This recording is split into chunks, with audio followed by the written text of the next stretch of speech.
여름 휴가라서 그런지 몰라도 다들 일정이 있고 그러셔가지고 많이 참석 못하신 것 같습니다. 그래도 오늘 이 무더위 속에서 또 하나님 앞에 예배하러 나오신 저와 여러분 가운데 하나님의 은혜가 임하고 또 하나님의 귀한 생명의 말씀으로 우리에게 말씀해 주시기를 간절히 바랍니다. 해밍웨이의 소설 노인과 바다라는 아주 명작이 있습니다. 그 명작을 보면 어부였던 산티아고라는 한 분이 청새치라는 전설적인 고기를 이렇게 잡는 이야기가 나옵니다. 산티아고는 사랑하는 아내를 오래전에 잃어버린 노인이었습니다. 또 그런데 두 딸마저 자기 자신을 다 떠나서 시집을 보내고 외로운 인생을 살던 나이 드신 분이었습니다. 그렇게 외롭게 인생의 황혼을 맞은 그 산티아고에게 한 가지 남은 소원이 하나 있었는데 그 소원이 뭐였냐면 더 깊은 바다로 나아가서 사람들이 지금껏 잡아보지 못했던 큰 물고기를 한번 잡아보는 거였어요. 그게 산티아고의 아주 소망이었습니다. 그 이유는 나이가 많고 또 힘이 없어져서 사람들이 자신을 바라볼 때에 되게 이렇게 연약한 사람으로 바라보는 것이 힘들었던 것 같아요. 그래서 사람들 앞에 아직까지 나는 이렇게 사람들이 잡을 수 없는 큰 물고기를 잡을 만큼 실력 있고 힘 있는 그런 능력 있는 사람이다라는 것을 보여주고 싶었던 것 같습니다. 그래서 산티아고는 자신의 진정한 자신의 모습을 찾기 위해서 깊은 바다로 나아가게 됩니다. 그리고 그 조그만 돛담배에 몸을 싣고 깊은 바다로 나아가서 결국에는 큰 물고기와 만나게 되죠. 그런데 그 책에 보면 그 바다가 어떤 바다냐면 플로리다와 쿠바 사이에 흐르는 아주 걸프 해협에 가까운 바다였다고 그래요. 넓이로는 100km에 가까운 바다고 깊이로는 1km에 가까운 그런 바다를 묘사하고 있습니다. 그렇게 그 깊은 바다에는 계절을 따라서 커다란 포식성 물고기들이 이동하는 경로였던 것 같아요. 그래서 그곳에서 산티아고는 정말로 지금껏 한 번도 경험해 보지 못했던 엄청난 청새치를 만나게 됩니다.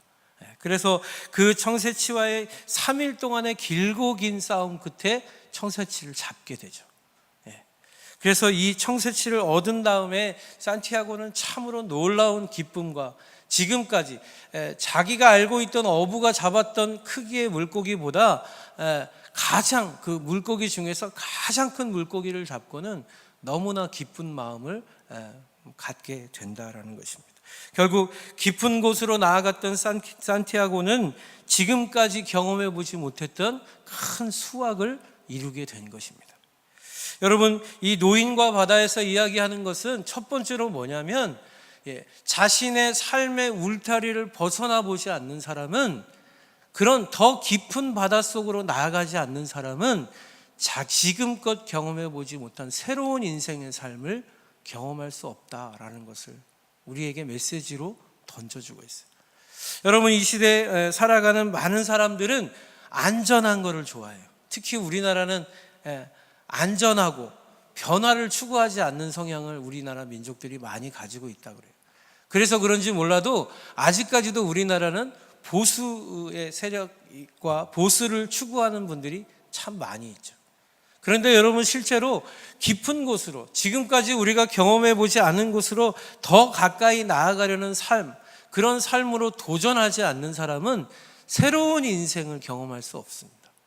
새로운 삶에서의 어떤 자기가 경험해 보지 못했던 새로운 인생을 살기는 어렵다라는 것이죠.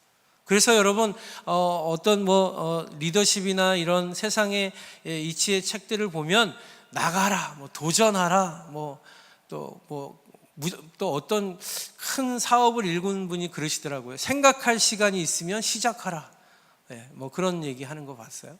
여러분, 실제로 우리 인생에서도 마찬가지죠. 우리 인생에서도 우리가 한 번도 경험해 보지 못했던 더 깊은 영역으로 나아가려는 도전 정신이 없다면 우리는 사실 우리가 안주하고 있는 삶의 틀에서밖에는 살 수가 없는 것입니다. 제가 곰곰이 생각하면서 신앙의 문제를 생각해 볼 때도 마찬가지인 것 같아요. 여러분, 우리가 오랫동안 신앙생활을 하고 오랫동안 하나님을 믿어왔지만 하나님께 더 가까이 나아가지 못하는 이유는 뭐냐면 하나님의 부르심이 없어서가 아니라 하나님의 부르심에 우리가 반응하지 않기 때문에. 나이가 많았던 산티아고가 그 넓은 바다가 자신을 초청하는 부르심을 순종하지 않았다면 깊은 곳에 나아가서 청새치를 그 큰 물고기를 잡는 기쁨과 희열은 느낄 수가 없었을 것이에요. 결국 여러분, 우리의 믿음과 신앙에 있어서도 우리가 더 깊이 하나님께서 또 주님께서 우리를 초청하시는 더 깊은 믿음의 자리로 나아갈 용기가 없다면 여러분, 우리는 항상 우리가 머무는 자리에 머물 수밖에 없는 것입니다. 그래서 여러분, 믿음이란 어떤 것이냐, 믿음의 삶은 어떤 것이냐, 주님이 우리를 초청해 주시는 알지 못하지만 우리가 한 번도 경험해 보지 못했지만 하나님이 우리를 초청하시는 더 깊은, 더 가까운 자리로 한 걸음 더 나아가는 것. 여러분, 그것이 바로 믿음의 도전이고 믿음의 삶이다라고 우리가 이야기할 수 있는 것이에요. 그래서 여러분, 그런 의미에서 오늘 본문을 보면 40일 동안 금식과 사단의 시험을 마치신 예수님께서 게네사렛 호숫가라는 곳에서 제자들을 가르치십니다. 그런데 그렇게 말씀을 전하시기 이전에 두 배가 있었는데 한 배를 선택해서 예수님 올라가세요. 그리고 쭉 말씀을 전하신 다음에 그 배의 주인에게 이렇게 말씀하십니다. 뭐라고 말씀하십니까? 깊은 데로 가서 그물을 내려 고기를 잡으라. 그런데 여러분, 오늘 본문을 잘 살펴보면 이미 어부들은 밤이 맞도록, 밤이 새도록 물고기를 잡았지만 잡을 수가 없어서 다 철수하고 들어와서 그물을 걷어들이고 정리하고 있던 시간이었어요. 한마디로 말하면 베테랑이었던 어부들도 이제 오늘은 더 이상 조업을 할 수 없다라고 판단한 시간에 예수님이 지금 말씀하고 있는 거예요. 깊은 데로 나아가서 그물을 내려라. 여러분, 여기엔 두 가지의 역설이 있어요. 첫 번째 뭡니까? 깊은 데는 고기가 없는데, 깊은 데에는 고기를 잡을 수 없는 게 갈릴리 바다의 원리라 그래요. 그런데 예수님은 깊은 데로 나아가라고 말씀하세요. 두 번째로 뭔지 아십니까? 밤이 맞도록 수고했어요. 그 당시 갈릴리 바다에서 어부들에게 원칙은 뭐냐면 해가 뜨기 전에 고기를 잡으라는 게 원칙이었대요. 해가 떠서 중천에 뜨기 시작하면 그러면 고기는 다 사라지고 없다는 거예요. 그런데 놀라운 사실은요, 해가 떠서 고기가 사라지는 이유는 뭐냐면 고기가 깊은 물로 가기 때문이라는 것입니다. 그래서 예수님 지금 어부들이 가지고 있었던 경험과 상식의 두 가지를 완전히 뒤집어서 말씀하시는 거예요. 해가 중천이니까 지금 나아가라. 그리고 깊은 데로 나아가라. 여러분, 이 예수님의 말씀은 수십 년 동안 어부로 살아왔던 베드로, 시몬에게는 말도 안 되는 말씀. 인정할 수도 없고 이해할 수도 없고 그것은 위험한 메시지예요. 어떤 의미에서 보면 산티아고가 어느 날 갑자기 바다가 자신을 깊은 바다로 부르는 것과 같은 그런 이해할 수 없는 부르심이에요. 그런데 놀라운 사실은 뭡니까? 시몬이 이렇게 대답을 해요. 선생님, 우리들이 밤이 새도록 수고하였으되 잡은 것이 없지만은 말씀에 의지하여 내가 그물을 내리리이다. 여러분, 베드로가 지금 많은 물고기를 잡으려고 지금 말씀에 순종하고 있는 것일까요? 아닌 것 같아요. 여러분, 어부로서 자신이 해볼 건 다 해봤어요. 어떤 의미에서 보면 어부도 아닌 30대 청년이 얘기하는 그 말은 신빙성이 없어요. 자기가 살아온 인생에서는 도대체 가치가 없는 얘기를 하고 있어요. 그런데 여러분, 베드로가 말씀에 의지하여 그물을 내린다라고 얘기하고 있어요. 왜요? 지금 그들이 예수님의 말씀을 다 듣고 난 직후였어요. 여러분, 이게 놀라운 해법이에요. 내가 상식적으로 생각하고 내가 상식적으로 경험과 지식으로서 판단할 땐 도저히 할 수 없었던 일이 하나님의 말씀을 듣고 났더니 순종할 수 있는 힘이 생기고 있다는 거예요. 여러분, 우리가 어느 때 깊은 곳으로 하나님이 우리를 초청하시는 하나님과의 더 친밀한 자리로, 더 하나님을 사랑하는 자리로 우리가 나아갈 수 있다고 생각하십니까? 하나님의 말씀이 우리 가운데 임할 때, 하나님의 약속이 나의 약속이 되고 하나님의 음성이 내 귀에 들려지고 이 생명의 성경의 말씀이 나를 향한 분명한 메시지로 들려지기 시작한다면, 여러분, 우리는 이성과 지성으로 판단할 수 없는 더 깊은 바다로 나아갈 수 있게 될 줄 믿으시기 바랍니다. 그 말씀이 우리 가운데 임할 때 갈 수 있는 거예요. 하나님의 은혜가 우리 가운데 임하고 하나님의 역사가 우리 가운데 시작될 때, 우리는 사람으로서는 할 수 없는, 인간으로서는 선택할 수 없는 더 깊고 더 거룩한 하나님의 영광의 자리로 나아가게 되는 것입니다. 그것이 지금 베드로가 쫓아가고 있는 삶의 모습이다라는 거예요. 사랑하는 여러분, 우리들의 삶 속에 하나님은 언제나 하나님께 더 가까이, 하나님께 더 친밀하게, 지금까지 우리가 경험해 보지 못했던 그 놀라운 하나님과의 동행 속으로 우리를 초청하세요. 그러나 여러분, 우리가 그 자리로 나아가지 못하는 이유는 뭔 줄 아십니까? 내가 한계를 긋는 거예요. 하나님, 여기까지입니다. 하나님, 저는 더 이상은 못 다가갑니다. 하나님, 저는 더 이상은 충성하지 못합니다. 하나님, 저는 더 이상은 사랑하지 못합니다. 왜요? 제가 너무 제 삶이 힘들기 때문에. 그래서 여러분, 하나님의 은혜가 필요한 거예요. 하나님의 말씀과 하나님의 은혜와 하나님의 현존이 우리 가운데 임재하시기 시작하면 우리는 그 한계를 넘어서 더 하나님께로 나아가게 될 줄 믿습니다. 그게 은혜의 법칙이에요. 하나님이 우리를 초청하시는 원리라는 거예요. 지난주 우리 수련회를 통해서 같이 참석하신 분들이 새벽까지 우리 찬송하고 같이 기도하고 뜨겁게 부르짖고, 하나님 또 감동 주셔서 막 서로 붙들고 울며 기도하고 그런 시간을 가졌어요. 너무나 감사하고 너무나 귀한 시간이었어요. 그래서 여러분, 그 열매들이, 여러분은 잘 모르시겠지만 목회자인 저에게 연락을 하시고, 저희 교인이 아니신데도 와서 말씀을 나누고 같이 참여했던 분들이 너무 은혜를 받아서 자신의 삶의 변화에 대해서 간증하시는 내용들을 많이 듣고 있어요. 여러분, 왜 그렇습니까? 우리가 그 이전에는 하나님이 우리를 초청하시는 걸 몰라서 그랬습니까? 아니에요.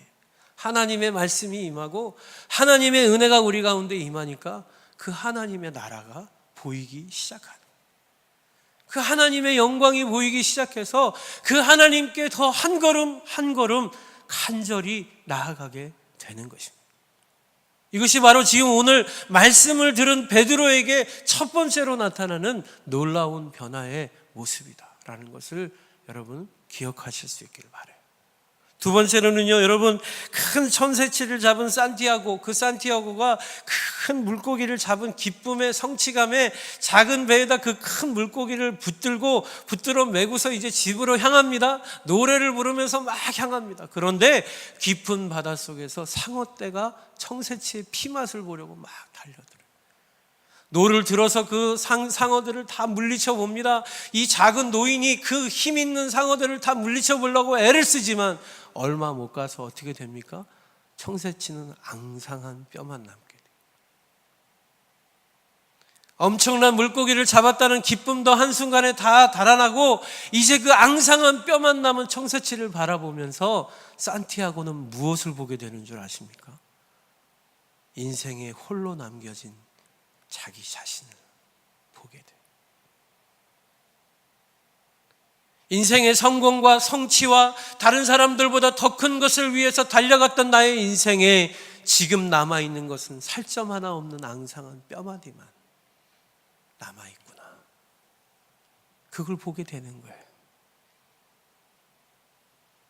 여러분, 놀라운 사실은 오늘의 본문에서 베드로가 예수님이 그 많은 물고기를 잡게 하셔서 그 깊은 곳에 가서 물고기를 잡아서 두 배에 찢어지도록 배를 담고서 예수님에게 하는 고백이 뭔 줄 아십니까? 예수님 감사합니다. 이제는 예수님만을 쫓아가겠습니다. 예수님이 내 삶을 인도하실 것입니다 라고 고백하지 않아요. 여러분, 오늘의 본문에서 그 엄청난 일을, 그런 기적과 같은 일을 경험한 베드로가 뭐라고 고백하고 있습니까? 주여, 죄인입니다. 저를 떠나주십시오 라고 고백해요. 여러분, 이게 무슨 말이에요? 지금 베드로가 예수님 앞에서 그 엄청난 축복을 주신 예수님 앞에 어떻게 반응하고 있는 것입니까? 그 하나님의 역사 가운데서 베드로는 아무것도 할 수 없는 존재임을 발견하고 있는 거예요. 깊은 데로 부르시는 그 예수님의 초청에 따라가서 많은 성취를 얻은 것 같았지만 그 성취는 자기가 이룬 게 아니에요. 자기의 업으로서의 지식과 경험으로는 여기 오면 안 되는 거죠.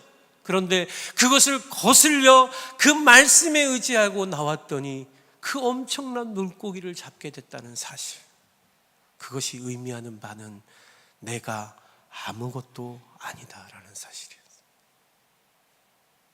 내가 지금까지 붙들고, 내가 지금까지 달려오고, 내가 지금까지 이루려고 여기까지 왔던 이 모든 삶은 참으로 허망한 우상이었고, 여러분, 그것을 발견하게 된 베드로, 주님 앞에 고백하고 있는 거예요. 주여, 죄인입니다. 아무것도 할 수 없는 죄인입니다. 이 죄인을 떠나시옵소서 고백하고 있는 거예요. 여러분, 혹시 아실지 모르겠는데 김미경이라는 아주 인기 인문 강사가 있습니다. 그분이 얼마 전까지 아주 정말 유명한 스타 강사였다가 요즘에는 다시 또 활발하게 활동하고 계신 것 같은데, 그분이 얼마 전, 작년인가 재작년에 되게 힘든 사업적으로 상당히 어려운 과정을 겪게 돼요. 그래서 그분이 1년 내내 스케줄이 완전히 꽉 짜 있어서 요만큼도 스케줄을 비울 수 없을 만큼 바빴던 분인데, 사업에 문제가 생기고 자기 자신의 어떤 그 강의하는데 문제가 생기고 나니까 아무도 자기를 찾아주는 사람이 없더래요. 자기가 할 수 있는 최선은 뭐였냐면 집에 틀어박혀서 그냥 가만히 있는 거 외에는 할 수 있는 게 아무것도 없더래요.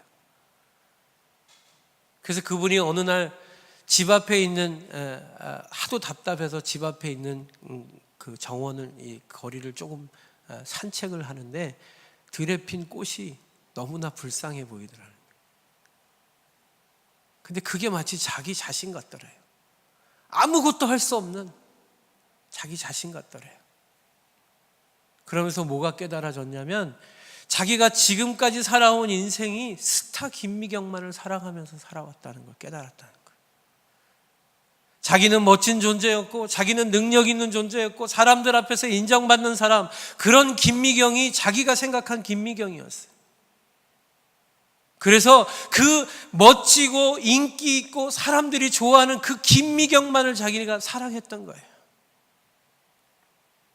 그런데 어느 날 모든 게 다 무너지고 나서 보니까 아무도 찾아주지 않고, 나이는 먹어서 얼굴은 많이 상하고 이제는 건강도 약해지고 있는, 누구도 찾아주지 않는 정말로 보잘것없는 김미경이 들꽃처럼 거기 서 있는 거예요. 그런데 놀라운 사실이 뭔지 아십니까? 그 김미경, 그게 진짜 김미경인데 자기 자신이 그 김미경을 사랑하지 않는다는 거예요. 너무 싫어해서 거부하고 있었다는 거예요. 여러분, 이 세상을 살아가는 수많은 사람들이 성취와 성공과 인생의 승리를 위해서 여러분 자기 자신이 누구인지를 잃어버리고 살아요.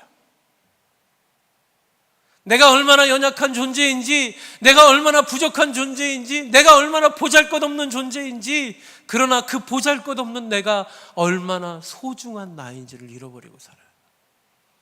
그래서 여러분, 우리가 만들어 놓은 가짜 우상처럼 멋지고 사람들한테 아름답고 인정받는 나를 만들어 놓고 그게 진짜 나인 것처럼 착각하고 그것만 사랑하고 그것만 바라보고 살아요.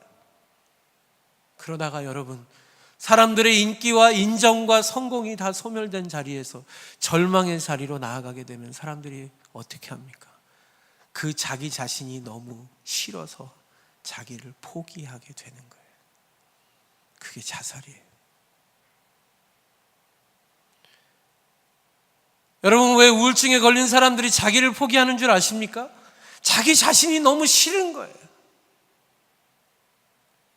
사람들에게 인정받지 못하고 아무런 능력 없어 보이는 내가, 그게 바로 나이라는 게 너무 싫어서 그 나를 내가 죽이는 작업을 하는 거예요. 여러분, 그게 우울증이에요. 이 시대 수많은 사람들이 성취를 위해서 달려갑니다. 성공을 위해서 달려갑니다. 그런데 여러분, 그 성공과 성취와 승리 속엔 여러분이 있지 않습니다. 진짜 나는 어디에 있습니까? 베드로처럼, 산티아고처럼 절망 속에서 신음하고 있는 내가 바로 나인 거예요. 놀라운 사실은 여러분, 그 김미경이라는 스타 작가가 그렇게 불쌍해 보이는 들꽃을 끌어안고 한참으로 울면서 미경아 미안하다. 내가 널 싫어했다. 내가 널 미워했다. 그러면서 자기 자신을 위로하고 끌어안고 눈물을 흘렸대요. 너무나 미안하고 너무나 죄송해서. 왜? 그게 난데. 그게 진짜 김미경인데. 진짜 김미경을 외면하고 내가 만들어 놓은 헛된 우상을 바라보면서 그게 나라고, 나는 저렇게 될 거라고 얘기했던 그 허상 같은 것을 버리고 났더니 그제서야 어떻게 되었습니까? 진짜 김미경을 사랑할 수 있어요. 그래서 여러분, 그 김미경 강사가 다시 사람들에게 인기를 받기 시작하면서 그 고백을 하는데요, 저는 은혜를 받았어요. 그분이 그 과정에서 하나님을 만났더라고요. 그분이 뭐라고 얘기하시는지 아십니까? 그렇게 보잘것없는 나를 내가 사랑하기 시작하니까 아무리 작고 하찮은 일이라도 일이 들어오니까 너무 감사하더라는 거예요. 내가 잘 나가고 인기 있을 때는 이까진 일을 내가 왜 하나냐고, 이건 다른 사람들이나 시키라고 했던 일조차도 아무리 하찮은 일이라도, 강사비가 없는 일이라도 불러만 주면 너무너무 기쁘고 감사하더라는 거예요. 왜요? 나는 그런 존재가 아니라는 걸 알기 때문에. 여러분, 베드로가 예수님을 만나서 그 엄청난 물고기를 얻었습니다. 그런데 그 엄청난 물고기를 얻은 그곳에서 베드로가 경험한 건 무엇입니까? 내가 얼마나 비참한 존재인지를 깨닫게 됐어요. 진짜 나를 발견한 거예요. 그래서 예수님께 고백하는 거예요. 주님, 저는 죄인입니다. 아무것도 할 수 없는 존재입니다. 저를 떠나십시오. 여러분, 저와 여러분 같으면 그렇게 많은 물고기를 잡게 해주는 존재를 붙들려고 몸부림치지 않았겠습니까? 저 같으면 예수님의 옷자락을 잡고 내가 계속 물고기를 이렇게 많이 잡을 수 있도록 해달라고 강청했을 것 같아요. 그런데 여러분, 베드로는 그러지 않았어요. 베드로는 어떻게 행동하고 있습니까? 떠나십시오. 당신같이 거룩하고 당신같이 위대하고 당신같이 대단한 분은 내 삶 속에 들어오시면 안 됩니다. 저는 죄인입니다. 여러분, 이게 하나님을 만난 사람의 고백이에요. 진짜 하나님을 경험한 사람은요, 하나님 앞에 이렇게 고백할 수밖에 없어요. 왜요, 주님?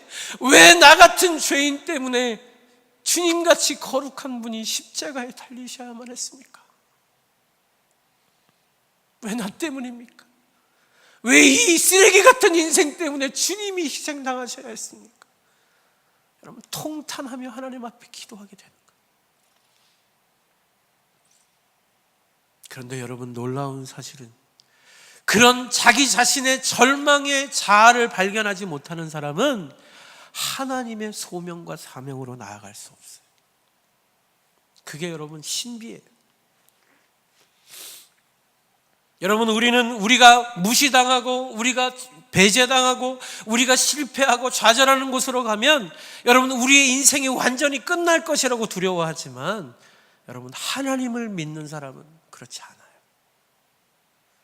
우리가 절망으로, 우리가 고통으로, 우리가 좌절로 가는 그 길이 우리가 진정으로 하나님이 부르시는 소명으로, 사명으로 가는 길임을 여러분 믿으시기 바랍니다. 왠 줄 아십니까? 그곳에서부터 진정한 사명을 부여받을 수 있어요. 내가 무인대야, 내가 아무것도 할 수 없는 존재라는 것을 깨달은 그 현장에서야 비로소 우리는 하나님의 도구가 될 수 있는 거예요. 제가 처음에 신학 공부를 하면서 목회에 대해서 참 고민을 많이 하고 있을 때 어떤 한 목사님을 찾아뵀어요. 찾아뵀더니 그 목사님이 그런 말씀하시더라고요. 목사님, 제가요 정말 하나님 주신 은혜가 커서 많은 것을 이렇게도 하고 싶고 저렇게도 하고 싶고 이렇게도 하고 싶고 지금 한국 교회는 이런데 이렇게 됐으면 좋겠어요. 그랬더니 한참을 들으신 목사님이 그래 근데 그 네 힘이 다 빠져야 뭐 할 수 있을 것 같다 그러시더라고요. 여러분, 우리는 하나님을 향해서도요 우리의 열심이 내려놔져야 돼요. 여러분, 요만큼이라도 우리의 열심이 남아있으면 어떤 결과가 낳게 되는지 아십니까? 하나님보다 우리가 앞서가요. 사람들이 손가락질하고 왜 그렇게 답답하게 사냐고 얘기할지라도 우리는 하나님이 하시도록 기다릴 수 있는 믿음이 있어야 돼요. 하나님이 하시도록 내어드려야 돼요. 왜요? 내가 해서 좋은 게 아무것도 없어요. 우리가 해서 좋은 게 없어요. 그런데 놀라운 사실은요, 하나님이 하시면 제가 우리 스스로 하는 것보다 10배, 100배는 더 잘하세요. 아멘입니까?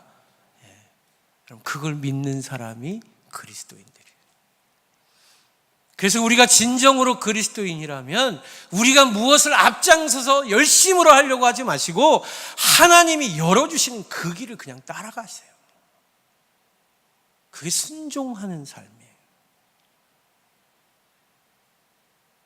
여러분, 천국은 침노하는 자의 것이다라는 말씀은요, 우리가 열심으로 하나님 나라를 당기라는 뜻이 아닙니다. 착각하시면 안 돼요. 천국은 침노하는 자의 것이라는 말의 뜻은 하나님 나라가, 하나님의 선하신 나라의 영역이 거짓되고 악독한 사단의 나라를 침략한다라는 뜻을 가지고 있는 거예요. 그건 하나님의 나라의 뜻으로만 해석해야 되는 거예요. 우리의 열심으로 나의 성공을 이루는 것은 그 말씀의 의미와는 전혀 다른 뜻이에요. 여러분, 이 세상을 살아가는 수많은 사람들이 성공과 성취를 향해 달려갑니다. 그런데 여러분, 수많은 사람들이 성공과 성취 앞에서 무릎 꿇어요. 좌절해요. 실망해요. 낙심해요. 왠 줄 아십니까? 여러분, 학교에서도 1등은 한 명뿐이에요. 기업에서도요, 대기업은 몇 개밖에 되지 않아요. 여러분, 누구나 다 1등을 하고 싶은 세상, 아름다운 세상이 아닙니다. 1등을 하려고 하지 말고 좋은 사회를 만들려고 하는 사람들이 돼야 돼요. 그럴 때 이 사회가 아름다워지는 거예요. 이 사회 전체가 1등이 되는 거예요. 누구나 다 성공의 자리로 가려고 하지 말고 내가 진정으로 누구인지를 발견하는 삶으로 나아갈 때 우리는 하나님 나라의 뜻에 합당한 하나님의 소명을 이룰 수 있는 줄 믿으시기 바랍니다. 마지막으로 예수님 그렇게 자기 자신을 부인하는 베드로에게 말씀하십니다. 뭐라고 말씀하십니까? 10절이에요. 예수께서 시몬에게 이르시되 무서워하지 말라. 이제 후로는 내가 사람을 취하리라 하시니 그들이 베드로를 육지에 대고 모든 것을 버려두고 예수를 따르니라. 아멘. 여러분, 저는 이 말씀 속에 놀라운 걸 발견했어요. 물고기를 엄청나게 잡았던 성취의 자리에서 베드로는 그 그물을 내려놓는 자리로 가고 있습니다. 여러분, 이게 역설 아닌가요? 성공을 이뤘어요. 주님의 말씀에 순종해서 뭔가 성취했어요. 사람들이 보기에 대단한 배가 막 가득 차서 찢어질 만큼 물고기를 거두면 만선이잖아요. 그러면 어부들은 만선이여라고 외치는 순간이잖아요. 그때 만선이여라고 외치는 그 순간에 교만할 수 있는 그 순간에, 인정받기 위해서 더 높이 올라갈 수 있는 그 순간에 베드로는 뭘 선택하고 있습니까? 그 영광의 자리에서 내려오고 있어요. 여러분, 이게 놀라운 비밀이에요. 그럼 이게 뭘 말씀하는 거예요? 우리의 진정한 성공은 이 세상에서 우리가 무엇을 이루는 자가 되는 게 아니라 잠잠히 주님을 쫓아가는 것이다 말씀하고 있는 거예요. 여러분, 지금 어디로 가고 계십니까? 산티아고처럼, 베드로처럼 큰 물고기, 많은 물고기를 향해서 여러분의 성취와 성공을 위해서 나아가고 계시지는 않습니까? 여러분, 그게 틀렸다는 것 아니에요. 주님은 우리를 깊은 바다로 부르세요. 그러나 기억하십시오. 깊은 바다에서 만나야 할 것은 성공이 아니라 여러분 자신입니다. 여러분 자신을 하나님이 얼마나 아름답게 창조하셨고, 여러분 자신을 하나님이 얼마나 처참하게 창조하셨는지 이 두 가지의 역사를 경험하셔야 돼요. 그래서 주여 죄인이로소이다 나를 떠나소서 고백하는 베드로의 고백이 저와 여러분의 고백이 돼야 돼요. 그럴 때 우리의 힘과 우리의 열심과 우리의 욕망이 다 내려놔진 그 순간에 주님은 우리를 이 하나님 나라의 사명자로, 소명자로 택하시고 부르실 줄 믿습니다. 이게 우리를 향한 부르심이에요. 우리를 향한 부르심. 오늘 이 시간 우리가 같이 찬양하고 예배할 때에 여러분 안에 있는 열심은 무엇인가? 여러분 안에 있는 성공을 향한 아직도 내려놓지 못한 내 욕망은 무엇인가? 그래서 내가 아직 만나지 못한 처절한 나의 모습은 어떤 모습입니까? 여러분 대면하셔야 돼요. 싫어도, 나빠도, 모자라도 대면하셔야 돼요. 모자람의 위안이라는 책을 쓰신 목사님이 계십니다. 도널드 맥컬로우라는 목사님은 그 책에서 이런 말씀을 하세요. 성취가 모래알처럼 손가락 사이로 빠져나가고 장차 아무것도 없어질 때 은혜가 나를 붙들었다. 내가 속한 전통의 표현으로 표현한다면 예수 그리스도를 통해 값없이 주어졌다고 내가 믿어온 그 영원한 사랑은 내가 하거나 하지 않은 어떤 일과도 무관하게 진정 값없이 아무 조건 없이 주어졌다. 이렇게 얘기해요. 여러분, 저는 이 표현이 참 좋은 것 같아요. 성취가 모래알처럼 손가락 사이로 빠져나갈 때. 여러분, 우린 그런 인생을 우리가 다 경험하잖아요. 다 된 것 같았는데, 사업도 그렇고 뭐 일도 그렇고 이제 다 된 것 같았는데 한순간 삐뚤어지면 어떻게 됩니까? 아무것도 아닌 것. 모래성이 무너지는 게 세상의 이치예요. 여러분, 그러나 실망하지 마십시오.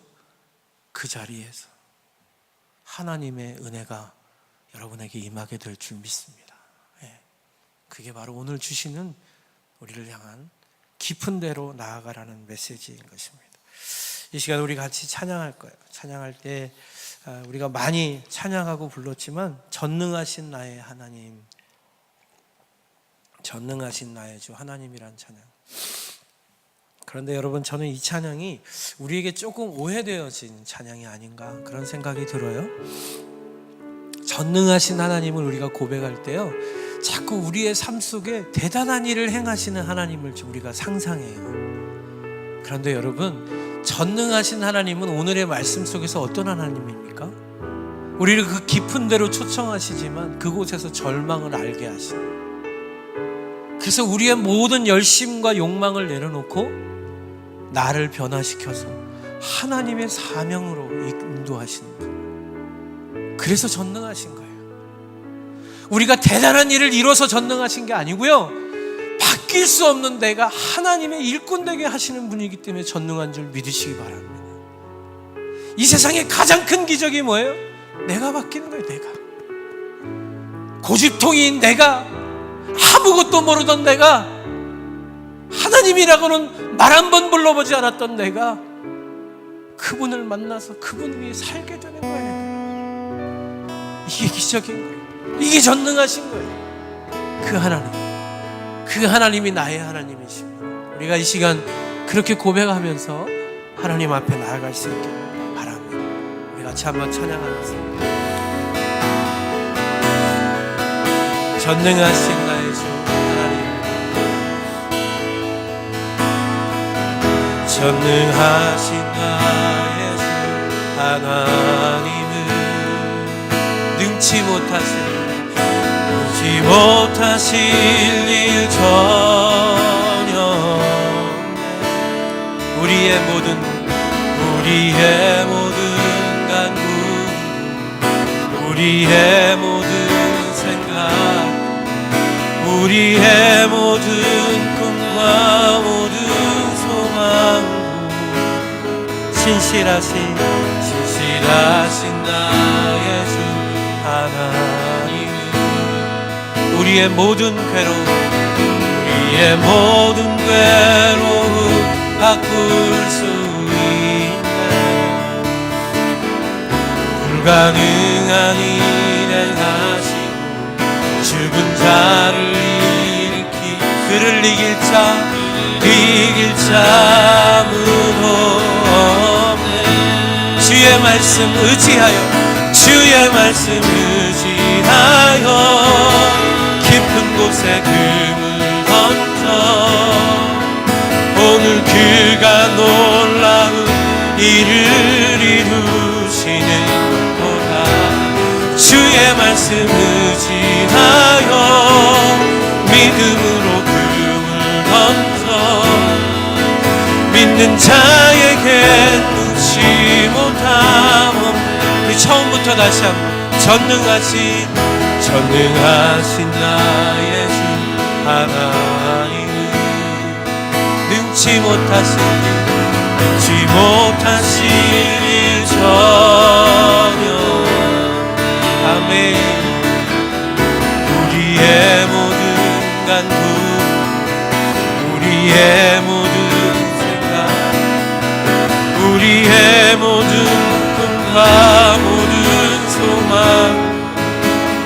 신실하신 나의 주 하나님은 우리의 모든 괴로움 바꿀 수 있는 불가능한 일 행하시고 죽은 자를 그를 이길 자 아무도 없네. 주의 말씀 의지하여 깊은 곳에 금을 던져 오늘 그가 놀라운 일을 이루시는 주의 말씀 의지하여 믿음으로 금을 던져 믿는 자에게 우리 한 번 더 주의 말씀 의지하여 금을 던져 오늘 그가 놀라운 일을 이루시는 도라. 주의 말씀 의지하여 믿음으로 금을 던져 믿는 자에게 눈치. 우리 한 번만 더 주의 말씀 의지하여 깊은 곳에 금을 던져 오늘 그가 놀라운 일을 이루시는 거라. 주의 말씀 의지하여 깊은 곳에 금을 던져 믿는 자에게 우리 한 번 더 고백합니다. 믿는 자에게 능치 못함. 우리 한 번 더 믿는 자에게 능치 못함 없네. 한번 기도했으면 좋겠습니다. 여러분, 이 시간 기도할 때는요, 우리를 깊은 바다로 추천하시고 한 번도 경험해보지 못했던 하나님과의 친밀함으로 부르시는 그 하나님의 음성을 여러분 귀 기울이셨으면 좋겠어요. 그리고 그 자리에 두려움 없이 나아가십시오. 우리가 발거벗은 것 같이 주님 앞에 보여진다 할지라도 그것이 우리가 참된 승리로 가는 출발이 될 줄로 믿습니다. 하나님 우리를 그 길로 인도하시니 아무것도 아닌 존재를 발견한 뒤에 진짜 무엇인가를 할 수 있는 하나님의 사람으로 인도하십니다. 그 길로, 그 하나님의 깊으신 부르심으로, 믿음으로 그 깊은 바다 가운데 나아가게 하여 주옵소서. 우리 주여 한번 부르시고 통성으로 기도하겠습니다. 주여, 아버지 하나님, 우리가 연약함 가운데 있습니다. 하나님, 우리는 성취와 성공과 욕망을 향해서 달려갑니다. 그러나 하나님, 그 길이 우리의 죽음의 길, 그 길이 우리가 낙심하고 좌절하고 넘어질 길임을 우리가 이 시간 고백합니다. 주여, 우리를 깊은 바다 속으로 초청하여 주시옵소서. 아버지, 아무것도 아닌 존재를 발견하는 그날, 오직 주님의 말씀과 살아계신 주님만이 계시는 그곳으로 우리를 인도하여 주시옵소서. 그 망망대해 가운데서 아무도 없는 그곳에서 우리가 얼마나 처절하게 연약한 존재인지, 우리가 얼마나 처절하게 가난하고 연약한 부족한 존재인지 발견하게 하여 주옵소서. 그러나 아버지 하나님, 그곳에 넘어지지 말게 하시고 다시금 일어나 하나님의 부르심으로, 하나님의 빛대심의 자리로, 하나님의 소명과 영광과 사명의 자리로 일어서 하나님의 귀한 백성들이 되게 하여 주시옵소서.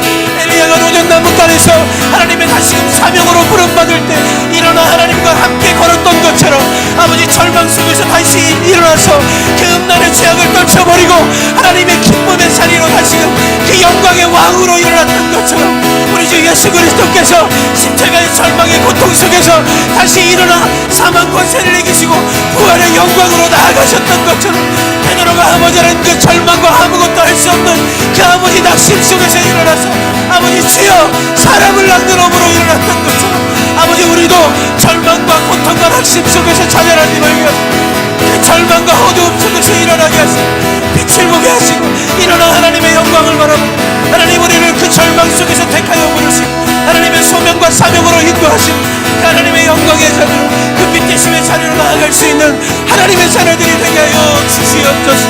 우리가 하나님을 고백하며 하나님 앞에 나아갑니다. 오 아버지 하나님 우리를 인도하여 주시고 이 시간 우리에게 하늘의 은혜를 나누어주시고 믿음으로 부르짖고 하나님 앞에 나아갈 그 절망이 기쁨이 되게 하시고 절망이 소망이 되게 하시고 아버지 그 절망이 아버지 출발이 되게 하시고 아버지 그래서 아버지 낙심하지 말고 아버지 좌절하지 말고 하나님의 믿음으로 선등하신 하나님을 바라보는 하나님의 귀한 종들 하나님의 귀한 자녀들 다 하실 수 있도록 아버지 하나님 도우시고 아버지 하나님 역사해 주시옵소서. 아버지 하나님 감사합니다. 우리는 이기는 자리로 나아가기 원했고 우리는 성취하는 자리로 우리는 성공하는 자리로 나아가기 원했지만 하나님 무작정 이기고 승리하는 자리가 아니라 절망이 있고 낙심이 있고 좌절이 있는 자리로 우리를 부르셨어요. 그곳에서 우리가 얼마나 연약하고 부족한 존재인지 깨닫게 하시니 감사합니다. 그 귀하신 놀라운 깨달음을 붙들고 이제 그 연약한 나를 다시 사랑하기 시작하면 그게 진정한 나임을 깨닫고 작은 것 하나님이 이루시는 그 영광의 자리로 소명과 사명을 붙들고 믿음으로 동행하는 사랑하는 우리 주의 백성들 다 되게 하여 주옵소서. 삶에 있어서 때로는 어렵고 때로는 아버지 우리가 감당하기 어려울 때도 있겠지만 하나님 순간순간마다 이 베드로의 고백을 기억하며 주여 죄인입니다 함께 고백하는 하나님의 종들이 되게 하여 주옵소서. 그래서 진정한 소명의 자리, 진정한 사명의 자리, 하나님의 나라를 든든히 세워가는 믿음의 권속들 되게 하여 주시옵소서. 하나님께서 그렇게 우리를 사람을 낚는 하나님의 귀한 백성으로 자녀로 세워주실 줄 믿고 감사하며 살아계신 우리 주 예수 그리스도의 이름 받들어 기도드리옵나이다. 아멘.